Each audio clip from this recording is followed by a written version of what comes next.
வணக்கம். நிகழ்ச்சி மூலமாக உங்களை சந்திப்பதில் பெருமகிழ்ச்சி அடைகிறேன். வாழ்க்கையில் வெற்றி பயனோக்கி பயணம் செய்து கொண்டிருக்கிறீர்கள்.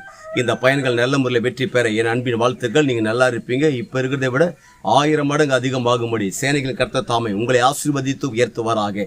நல்லா கவனிச்சுப்பார்கள். இந்த நாட்களில் பார்க்கும்போது அநேகர் மனசோர்வு அடைந்திருக்கிறார்கள். நிறைய பேரை பார்க்கும்போது மனசோர்வு. எதனால மனசோர்வு அடைந்திருக்கிறார் என்றால் பொருளாதாரத்துடைய தேவைகளுக்காக. ஏன் இந்த பொருளாதார தேவைகள் இன்னைக்கு இந்த காலகட்டங்களில் இப்போ அவசரமா இருக்கிறதுனால அநேகர் பில்டிங் கட்டி கொண்டிருக்கிறார்கள், திருமண காரியங்கள் எடுத்து வைத்திருக்கிறார்கள்.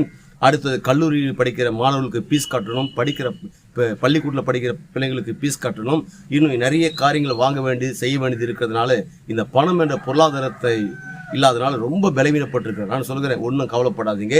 வாழ்க்கையை சற்று திரும்பி பாருங்கள். நீங்கள் பிறந்த நாள் முதற்கொண்டு இந்த நாள் வரைக்கும் உங்களுக்கு குறைவில்லாத நடத்தின தேவனாய் கர்த்தர் உங்கள் பட்சத்தில் இருக்கிறார். இதான் சங்கீதக்காரன் தாவீது சொல்கிறான், எனக்கு ஒத்தாசை வரும் பருவத்துக்கு நேராக என் கண்களை ஏறெடுக்கிறேன்.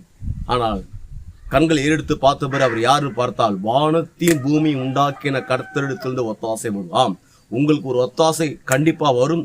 பணம் இல்லை, நெருக்கடியா இருக்கு, நான் எப்படி ஃபீஸ் கட்டுவேன், என்ன பண்ணுவேன், என்ன செய்வேன்னு சொல்லிட்டு ஒன்றும் கவலைப்பட, ஐ டோன்ட் கேர். உங்களுக்கு ஒத்தாசை வரும், கண்டிப்பா நிச்சயமாக வரும். வானத்தை உண்டாக்கின கருத்திலிருந்து வரும். சொல் மாறாதவர், வார்த்தையில பிசகாதவர், அவரிடத்திலிருந்து உங்களுக்கு தேவை லட்சங்கள் கோடிகள் எல்லாம் பணம் உங்க கைக்கு வந்து சேரும். எந்த பில்டிங் ஒர்க்கு, எந்த கான்ட்ராக்ட் ஜாப், என்ன வியாபாரங்கள், பிசினஸ்கள், சர்ச்சை ஒர்க்கு, ஊழியத்துடைய காரியங்கள் எதெல்லாம் தேவையில ஸ்தம்பித்து இருக்குதோ அதெல்லாம் தூக்கி நிப்பாட்டு போகிறார். உங்க பிள்ளைகளுடைய பீஸ் எல்லாம் அவர் கையில் எடுக்க போற, எல்லாம் தேவையும் உங்க கருத்தை கிடைக்கும், உங்க மடில கொட்டும். தேவனாய் கர்த்தம் அவிதமா செய்ய போற. இந்த நிலைகள் நிச்சயமாக மாறும். அப்படி மாறும்போது என்ன நடக்கும் தெரியுமா? ஒட்டுமொத்த உலக நாடுகளுக்கு நாம் ஆண்டவர் இயேசு கிறிஸ்து உங்களை கடன் கொடுக்கும்படியாக வைக்கிறார். நீங்கள் வற்றாத நீரூற்றை போல இருப்பாய் என்று சொல்லி உங்களிருந்து விடைபெறுகிறேன்.